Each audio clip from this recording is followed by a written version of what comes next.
오늘은 주님의 얼음 냉수라고 하는 제목으로 잠시 말씀의 은혜를 나누겠습니다. 오늘 본문은 잠언인데요. 잠언은 히브리어로 그 제목이 미셸레입니다.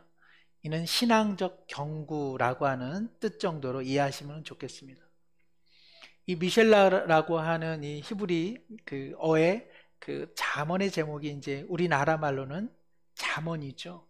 이 잠자는 많이 사용되는 말은 아닙니다. 그러나 또한 잘 알고 있는 한자 중에 하나가 될 수 있습니다. 왜냐하면 이 잠자는 경계하다라고 하는 뜻인데, 이 잠자라고 하는 한자어에는 대나무 죽자와 그리고 이렇게 봉하다, 갇히다라고 하는 함이라고 하는 자가 함께 결합되어 있습니다. 그러니까 이 잠자 안에는 이 바늘과 같은, 대바늘과 같은 의미가 이 안에 담겨져 있는 것이죠. 저는 경험하지는 못했지만 옛날 드라마를 봤을 때 기억이 납니다. 화채라도 해먹으려고 하면 냉장고가 없던 시절에 얼음 빙자가 적혀진 얼음 가게로 이제 아이들을 두서너 보내죠. 아이들이 끙끙거려서 이제 동아줄에 맹인 얼음을 가지고 옵니다. 그러면은 엄마가 대바늘을 가져다가 얼음 위에 세워두고 칼의 머리 아니면 망치의 머리로 톡톡톡톡 부수죠. 어린 시절 저걸 보면서 저런다고 얼음이 깨지겠나 싶었는데 놀랍게도 얼음이 아주 얌전하게 깨집니다. 바늘에 힘이 있습니다. 즉 잠언서는 바로 하나님의 일침, 마음의 정수리, 마음의 딱딱한 얼음과 같은 우리 마음을 찌르는 말씀, 그것이 바로 잠언의 말씀이라 할 수 있습니다. 어찌 잠언만 우리의 마음을 찌르는 주님의 말씀이라 하겠습니까? 히브리서 기자는 하나님의 말씀에 대해 이렇게 이야기하죠. 하나님의 말씀은 살아있고 활력이 있어 혼과 영과 골수와 관절을 쪼개며 그리고 우리의 마음과 생각을 다 드러낸다라고 이야기하고 있습니다. 하나님의 말씀이 일침이 되어서 우리의 단단한 얼음과 같은 마음은 다 깨어지고 오히려 주님의 마음을 시원케 해드리는 얼음 냉수와 같은 인생이 되기를 축복합니다. 성도 여러분들께서는 신앙생활 하면서 신앙생활 열심히 하면 할수록 어떤 것에 관심이 많습니까? 신앙생활을 열심히 하다 보면 결국은 나를 향한 하나님의 뜻은 무엇일까? 우리 가정을 향한 하나님의 뜻은 무엇일까? 하나님의 뜻에 대한 관심이 커질 수밖에 없습니다. 사실 우리가 기도한다는 것도 그리고 우리가 예배 자리에서 주님을 경배하는 것도 알고 보면 나를 향한 하나님의 뜻을 좀 더 알기 위한 노력이라고 해도 과언은 아닐 것입니다. 그런데 어떻습니까? 사람의 마음속도 때로 모를지언데 하나님의 뜻도 알 듯 하다가 모를 때가 얼마나 많이 있습니까? 안다고 생각했는데 삶의 광풍이 불고 삶의 높은 파도가 치고 뜻하지 않은 고난과 고통이 물밀듯 달려올 때 우리는 하나님께 물음표를 던질 수밖에 없습니다. 하나님은 갑자기 우리 자신에게 낯선 분이 되고 때로는 하나님은 우리에게 수수께끼와 같은 분이 되고 마는 것이죠.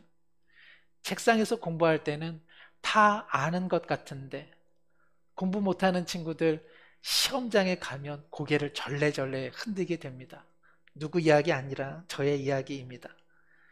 학교에서 책상에서는 다 안다고 생각했는데 막상 영어 시험, 막상 수학 시험을 보면 참 문제가 어렵다는 생각을 많이 했습니다.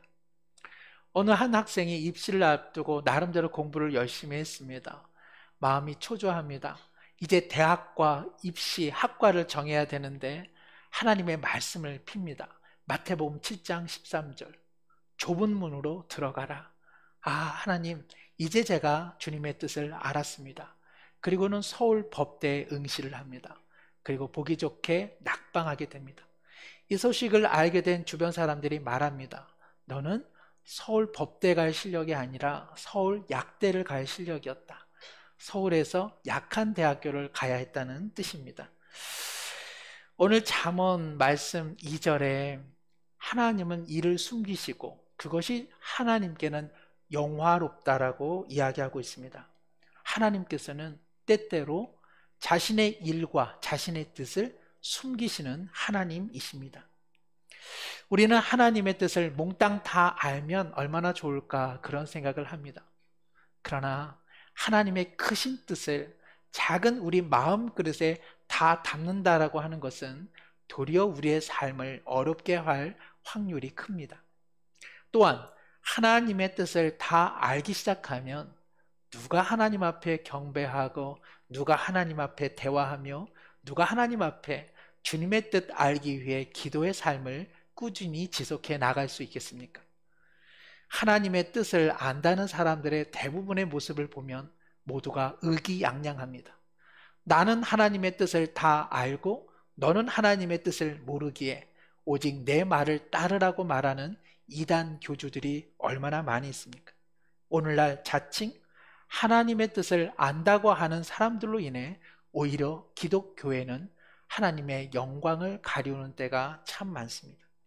하나님의 뜻을 다 안다고 하는 사람에게 순수한 마음의 양들이 노략질 당해 넘어가는 때가 얼마나 많이 있습니까? 오늘 3절에 하늘의 높음과 땅의 깊음 같이 왕의 마음을 헤아릴 수 없다고 성경은 기록하고 있습니다. 인간 왕의 마음도 그 신하가 충분히 헤아리기가 어려울지언정 창조주이시며 구원자이신 하나님의 마음을 내 손바닥보다 다 안다고 어떻게 말할 수 있겠습니까? 그러나 여기서 한 가지 중요한 것 있습니다. 하나님은 하나님의 뜻과 일을 다 숨기십니까? 그래서 우리는 정녕 하나님의 뜻을 하나도 모릅니까? 그렇지 않습니다. 하나님은 일부는 숨기시지만 또 많은 부분은 확연히 나타내 주고 계시기 때문에 그러합니다. 신명기 29장 29절에 모세는 이제 가나안 땅에 입성하는 믿음의 다음 세대를 향해 이렇게 이야기했습니다. 세번역 성경으로 제가 읽어봅니다. 이 세상에는 주 우리의 하나님이 숨기시기 때문에 알 수 없는 일도 많다. 그것은 하나님의 것이다. 그러나 하나님은 그의 뜻이 담긴 율법을 밝히 나타내 주셨으니 이것은 우리의 것이다. 우리와 우리 자손은 길이길이 그 율법에 순종해야 한다. 하나님께서는 하나님의 어떠한 일들을 숨기십니다. 그러나 또한 하나님의 뜻을 분명히 나타내십니다. 그리고 그 나타난 뜻을 순종하는 것은 우리의 몫이라고 성경은 말씀하고 있습니다. 그러므로 오늘 2절의 말씀, 이를 숨기는 것은 하나님의 영화이지만 이를 살피는 것은 왕의 영화니라. 하나님은 숨기시지만 그러나 또한 왕된 자는 하나님의 뜻을 살피라고 오늘 이야기하고 있습니다. 무슨 뜻입니까? 하나님께서 그 뜻을 숨길지라도 하나님의 뜻을 알기 원하는 사람은 일상 가운데, 관계 가운데, 삶의 자리와 가정에서 부단히 하나님의 뜻을 살펴야 한다는 것입니다. 이것이 그 사람에게는 영화로움이 된다고 오늘 말씀하고 있습니다. 사랑하는 성도 여러분, 지난 한 주 일상에서, 개인적 시간 속에서, 사람들과의 관계 속에서, 대화 속에서, 일터 속에서 하나님의 손길을 발견하며 살아오셨습니까? 혹 하나님과 무관하게 살다가 오늘 이 자리에 나오신 분은 한 분도 안 계시리라 생각합니다.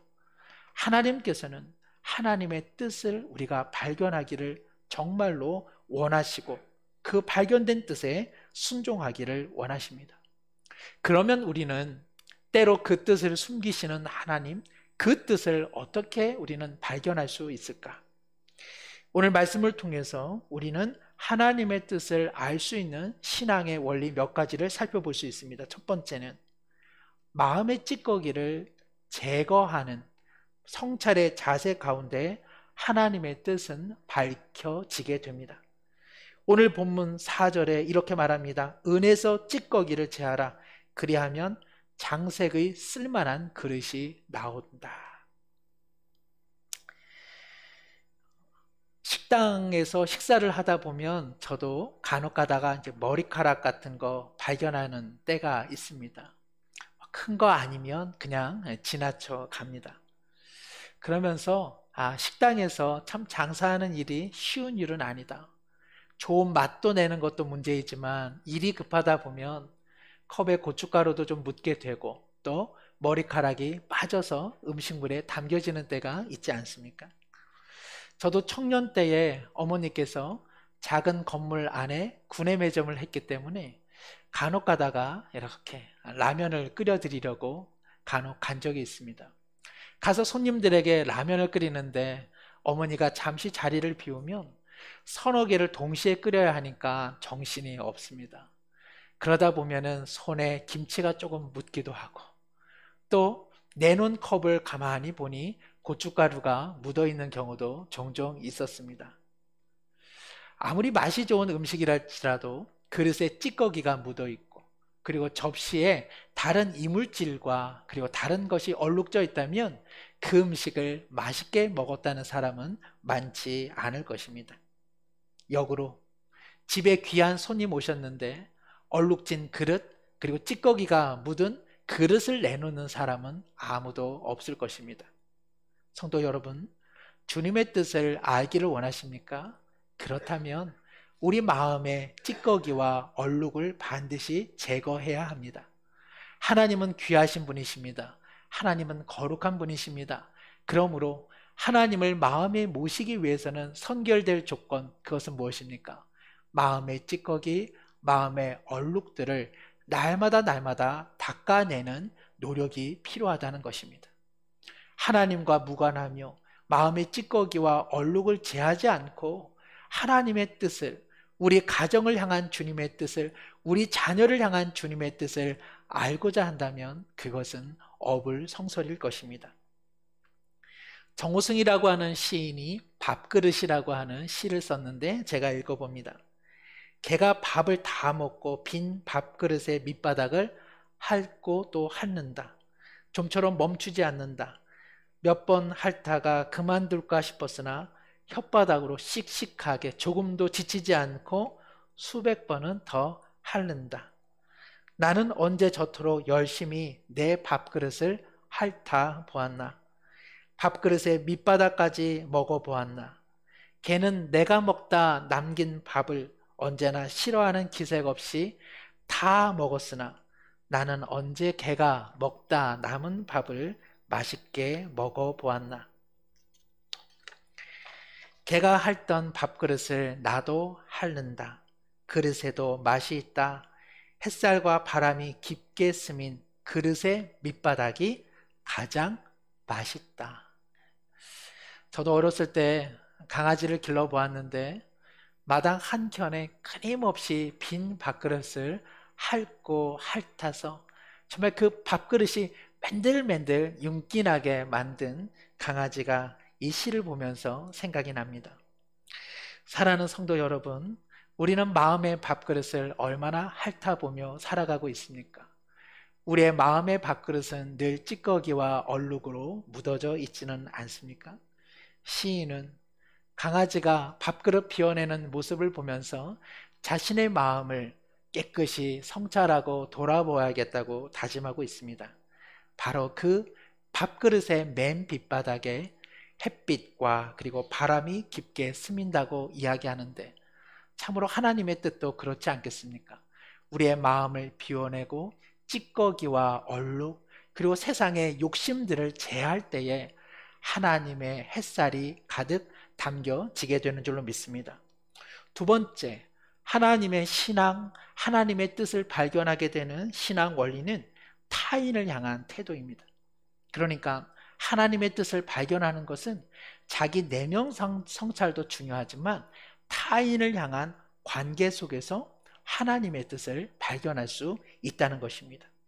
그러면서 잠언 기자는 이와 같은 이야기를 합니다. 5절에 왕 앞에서 악한 자를 제하고 6절에 왕 앞에서 스스로 높은 채 하지 말라. 7절에 내가 괜히 높은 자리에 있다가 저리로 내려앉으라 이야기를 듣게 된다고 말하고 있습니다. 자신을 높이는 삶에 대한 풍자입니다. 많은 사람들이 자신을 높이고자 합니다. 자신에게 누군가로부터 인정받고자 하죠. 자기가 행한 일의 공로를 늘 인정받고 그리고 칭찬받기를 원합니다. 이것은 인지상정이라 할 수 있죠. 그러나 지나치게 타인의 목소리, 타인과의 비교를 통해 우위를 점하려고 하는 마음들, 그리고 남은 다른 사람을 깎아내려서 내가 더 잘났다라고 의시되려고 하는 마음들, 이러한 마음의 근본에는 무엇이 있을까요? 그 안에는 뿌리가 없어 그렇습니다. 그 마음 안에는 늘 공허한 마음이 있기 때문에 그러합니다. 다른 사람을 통해 격려를 받고, 다른 사람들을 통해 칭찬을 받고, 다른 사람들을 통해 공로가 인정되지 않는 한 그 마음에는 늘 허전함과 빈 마음이 있어서 사람들은 끊임없이 자신을 과시하려고 하는 것이죠. 배 밑바닥에는 바닥짐이라고 하는 것이 있다고 하죠. 이 바닥짐이라고 하는 것은 배의 중심을 잡아주는 거대한 돌과 같은 무거운 짐입니다. 우리가 생각하기에 배는 오히려 가벼우면 좋겠다 싶은데, 오히려 이 바닥짐이라고 하는 것이 바닥 밑바닥에 든든하게 중심을 잡을 때에 풍랑과 광풍 속에서도 배는 항해를 마칠 수 있는 것이죠. 우리 마음도 그런 것 같습니다. 든든한 하나님의 은총의 바닥짐이 든든하게 우리 밑에 깔려 있을 때 우리가 다른 사람의 말, 다른 사람의 사는 것, 다른 사람과의 비교에서 자유로울 수 있는 것 아닙니까? 믿음이라고 하는 것은 누군가는 밑에 힘이라고 이야기했습니다. 믿음이라고 하는 것은 중심 아래 든든하게 내려앉은 밑에 힘. 그래서 믿음이라고 하는 것은 한 사람의 저력이라고도 말할 수 있는 것이죠. 구약 성경에는 에스더서라고 하는 책이 있습니다. 이 에스더서에는 하만이라고 하는 자가 모르드게라고 하는 유대인이 자기에게 무릎을 꿇지 않는 것에 격분하여 모르드게와 그 유대인들을 멸절시키고자 하는 내용이 담겨져 있습니다. 이 하만은 그야말로 교만한 사람이요 높아짐을 추구하는 사람이었습니다. 그래서 모르드게와 그리고 그 유대인들을 모두 다 죽이려고 했던 것이죠. 그런데 한 가지 사건이 일어납니다. 모르드게는 자기가 모시고 있는 왕을 구출했던 사람이요, 그리고 이 모르드게의 사촌 동생이 바로 조카였다는 사실을 이 하만은 몰랐던 것입니다. 이제 모시에 모르드게와 유대인을 멸절시키고자 할 때에 오히려 왕은 모르드게가 자신을 구했던 영웅이요, 그리고 자신의 왕비가 모르드게와 사촌인 것, 그리고 유대인인 것을 알아 도리어 하만이 사형을 언도받게 됩니다. 하만은 스스로 높아지려 했습니다. 그러므로 그의 마음에는 왕의 마음을 헤아릴 마음이 없었던 것입니다. 사랑하는 성도 여러분, 교만과 자기의 위세를 드러내는 자 심령 안에는 하나님의 마음이 들어설 자리가 없는 것이죠. 그리스도를 통해서 드러나신 하나님의 뜻은 그래서 가난한 자, 마음이 비어진 자, 통회하는 자에게 임하는 것을 우리 모두는 알고 있습니다. 물은 어디서 어디로 흐릅니까? 위에서 아래로 흐릅니다. 물은 높음에서 낮음으로 흐릅니다. 높이 계신 하나님의 뜻은 그러니 어디로 흐르겠습니까? 낮은 곳으로 흐릅니다. 마음이 비어있는 사람, 자신을 낮추는 사람에게 하나님의 뜻은 흘러간다고 말씀드릴 수 있습니다. 오늘 11절 말씀에 이러한 말씀이 있습니다. 우리가 참 좋아하는 말이죠. 우리 함께 한번 읽어봅니다. 경우에 합당한 말은 아로 새긴 은쟁반의 금사과니라. 금사과도 맛있을진데 은으로 아로 새긴 쟁반의 금사과가 나오니 보기만 해도 얼마나 배부르고 얼마나 달콤함이 느껴집니까? 최상품의 사과에 최고급의 은쟁반의 사과가 담겨질 때 그 사과를 먹게 되는 손님의 마음은 얼마나 흡족하겠습니까? 바로 이처럼 경우에 맞는 말, 그 말은 은쟁반의 금사과처럼 향기롭고 그리고 그 듣는 이의 마음을 기쁘게 해준다고 성경은 이야기하고 있습니다. 뒤돌아보니 한 주 동안 경우에 합당한 말씀을 많이 하셨습니까? 경우에 합당한 말을 누군가로부터 마음의 기쁨이 있으셨습니까? 참 아픕니다. 그런데 그 아픈 사람에게 와서 이거는 고생도 아니야. 나가봐봐. 이보다 더 큰 고생하면서 지내는 사람이 얼마나 많은데 이것도 고생이라고? 이러면 이것은 금사과입니까? 독사과입니까? 이것은 백설공주에게 건네준 마녀의 독사과입니다. 얼마나 힘들어. 얼마나 아파. 내가 어떻게 하면 도와줄 수 있을까? 이것은 독사과입니까? 금사과입니까? 이것이 금사과이죠. 누군가 좋은 성과를 냈습니다. 거봐, 내가 하라는 대로 내 말만 믿으면 다 되는 거야. 앞으로 내 말 잘 들어. 내 말 조금만 더 잘 들었으면 더 좋은 성과가 났을 것을 내 말 똑똑히 들으라고. 이것은 독사과이죠. 야, 그렇게 열심히 하더니만 정말 기쁜 일이 생겼네. 내가 더 기뻐요. 정말 잘했어. 정말 수고했어. 바로 이것이 경우에 합당한 금사과라 할 수 있습니다. 누가 교회에서 또 누가 일터에서 열심히 봉사를 합니다. 지나가면서 말합니다. 봉사할 거면 좀 제대로 하지. 이것은 독사과입니다. 아유, 바쁠 텐데 이렇게라도 시간 내요 섬겨주니까 참 고맙습니다. 참 감사합니다. 나도 이렇게 섬겨야 하는데, 이러면 그것은 금사과이죠. 세상은 무엇으로 지어져 있습니까? 하나님께서는 세상을 하나님의 말씀으로 지으셨다고 이야기하십니다. 그러고 보니 우리도 말로 세상을 지으며 살아가지 않습니까? 우리도 좋은 말로 좋은 분위기를 만들어냅니다. 그러나 거친 말, 그런 남을 비방하는 말은 그 공동체와 가정을 허물기 마련입니다. 남을 위로하는 말, 그러면 그 공동체와 일터는 위로와 감사가 넘쳐납니다. 그러나 남을 헐뜯는 말 속엔 무너짐만 가득한 것이죠. 구약 성경에 다니엘이라고 하는 인물도 있습니다. 우리가 잘 아는 인물이죠. 다니엘은 바벨론으로 인해 유다가 패망된 이후 바벨론에게 끌려갔습니다.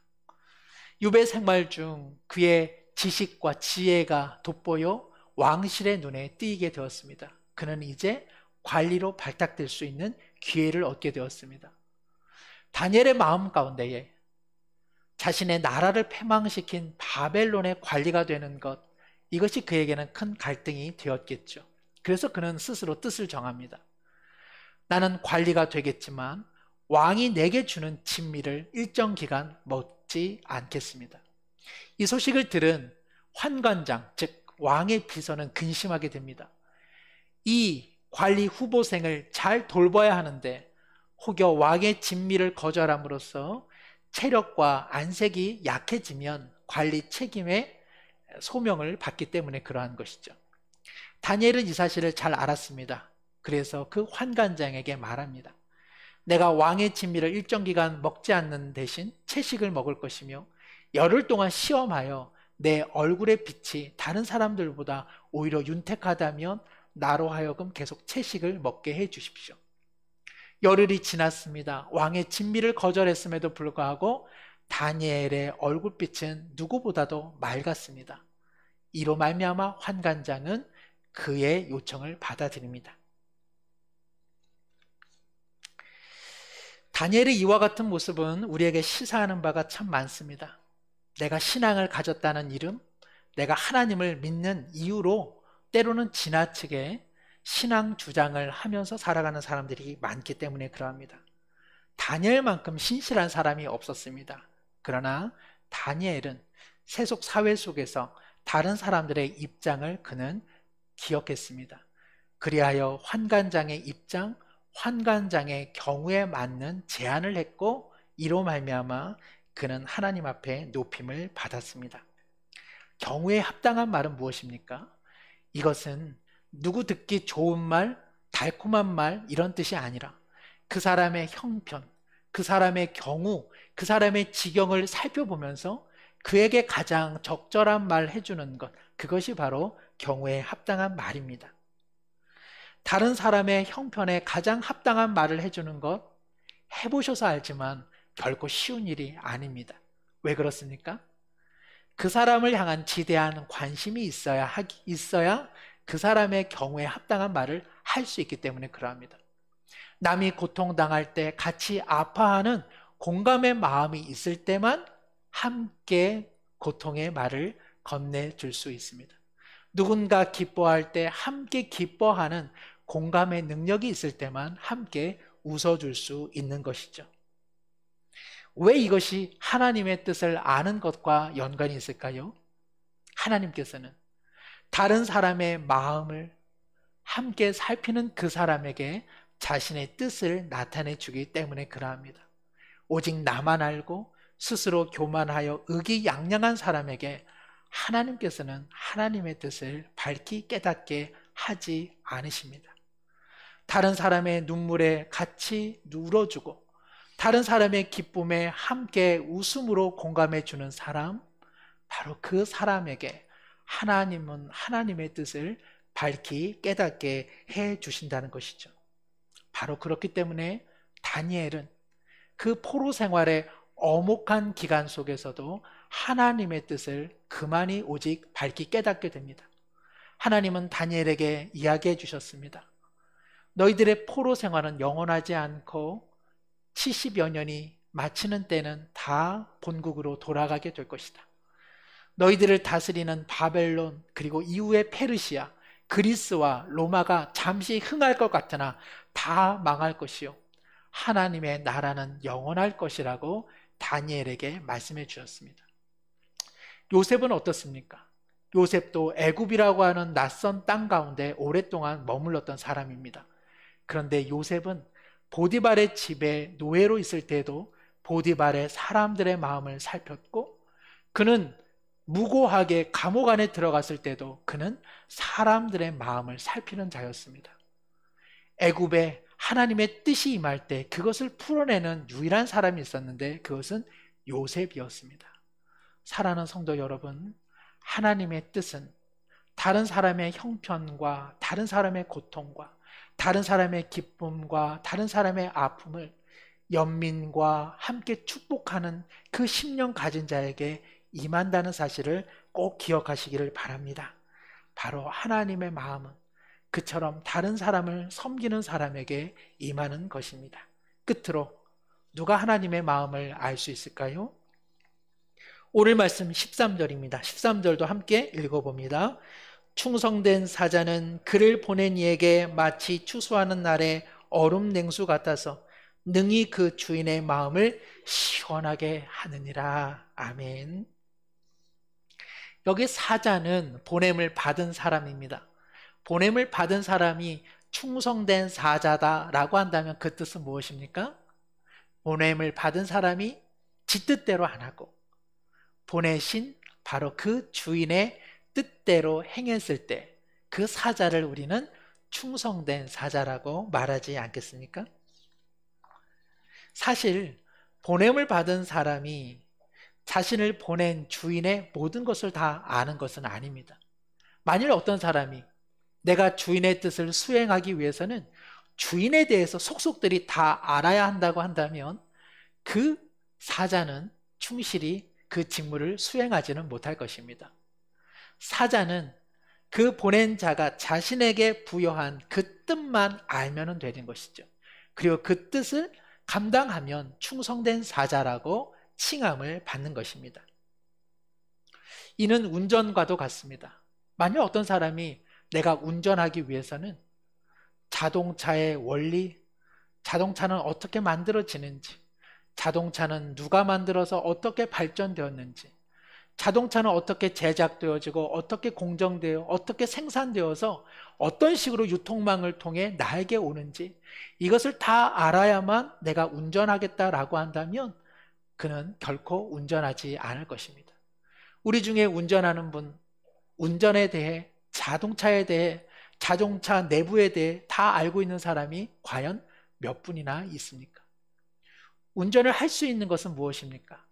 간단한 기본 조작법을 알고 그리고 운전을 하면 할수록 운전은 가능해지는 것입니다. 저는 대학 시절에 섬기는 대학 선교회에서 일주일 동안 수련회를 갖게 되었습니다. 전체를 담당하는 간사 목사님께서 그런 말씀을 하셨습니다. 이 수련회에 올까 말까를 놓고 기도하지 말라. 너희가 이 수련회에 참석하는 것은 이미 하나님의 뜻이다. 너희들이 기도해야 될 것은 수련회에 참석해서 어떻게 하면 하나님의 은혜를 더 받을 수 있을까? 자신의 마음을 살피는 일이요, 하나님께 더욱 주님의 뜻대로 살겠다고 하는 결단을 하는 기도로 준비하라고 이야기를 했습니다. 저는 그것이 참 기억에 남습니다. 이미 나타난 하나님의 뜻만으로도 충성된 증인으로 살기에 부족함이 없는데, 많은 사람들은 하나님의 뜻을 알아야만, 하나님의 신비한 뜻, 하나님의 놀라운 뜻을 알아야만 마치 충성된 증인으로 살 것처럼 이야기하는 때가 얼마나 많이 있습니까? 운전을 잘하는 사람은 자동차에 대해 많이 아는 사람이 아닙니다. 운전을 하고 운전을 하면 할수록 운전 실력은 늘어나는 것입니다. 충성된 사자는 누구입니까? 하나님의 뜻을 많이 아는 사람이 아니라 하나님께서 내게 알려주신 하나님을 사랑하고 이웃을 사랑하라고 하는 생명과 사랑의 계명을 내 삶의 자리에서 부단히 실천하는 사람, 바로 그 사람이 하나님의 마음을 시원케 하는 얼음 냉수와 같은 충성된 사자인 줄로 믿습니다. 오늘 14절에 이 충성된 사자와는 비교되는 한 사람의 이야기가 나옵니다. 선물한다고 말하지만 결코 선물하지 않는 거짓 자랑하는 자, 그는 추수 날에 비 없는 구름과 바람과 같더라. 무더운 날 이제 얼음 냉수가 필요한데 내가 선물하겠다고 말만 앞서는 사람, 내가 하나님의 뜻을 알면 나는 하나님 뜻대로 살겠노라 이야기하지만 결코 하나님의 뜻을 사모하지 않는 사람, 그 사람은 어떤 사람이라 이야기합니까? 구름과 바람은 있으나 시원케 해주는 빗줄기 하나를 갖고 있지 못하는 자라고 성경은 이야기하고 있습니다. 사랑하는 성도 여러분, 우리의 딱딱한 얼음과 같은 마음이 주님의 일침의 말씀, 주님의 찌르는 말씀으로 쪼개지는 것은 참 반가운 일입니다. 우리의 얼음과 같은 마음들이 도리어 쪼개져서 이웃을 향해서, 그리고 우리의 마음이 빈 그릇 되어서 하나님의 마음을 담아내기 시작한다면 우리는 충성된 사자가 되어 하나님의 마음 시원케 해드리는 얼음 냉수가 되는 줄로 믿습니다. 예수님께서는 십자가에서 내 목이 마르다 말씀하십니다. 어찌 보면 오늘날 이 세상을 보시며 오늘 주님께서 내 목이 마르다 말씀하지 않으시겠습니까? 오늘도 주님의 그 가란 마음을 시원케 해드리는 얼음 냉수와 같은 삶을 산다면 우리의 여름이 그저 고난의 때만은 아닐 것입니다. 우리 모두가 주님의 가란 마음 시원케 해드리는 얼음 냉수가 되며 또 가란 마음으로 살아가는 서로에게 시원한 얼음 냉수와 같은 복의 통로자로 살기를 축복합니다. 기도하겠습니다. 하나님 아버지, 주님의 마음과 뜻을 살피는 백성 되기 위해 마음 그릇의 찌꺼기와 욕심들을 날마다 씻어내게 하여 주옵소서. 혹여 높아지려는 마음이 있거든 낮음을 향한 물처럼 살아가게 하여 주옵시고, 기뻐하는 자들과 기뻐하고 눈물 흘리는 자들과 함께 눈물 흘리게 하여 주옵소서. 주님의 뜻 모른다고 게으르게 살지 않게 도와주시고, 하나님 사랑, 이웃 사랑, 사랑과 생명의 계명을 소박한 삶에서 실천하여 충성단 사자가 되어 주님의 가란 마음 시원케 해드리는 얼음 냉수와 같은 복된 삶을 사는 우리 모두가 되게 해 주옵소서. 예수님의 이름으로 기도드립니다. 아멘.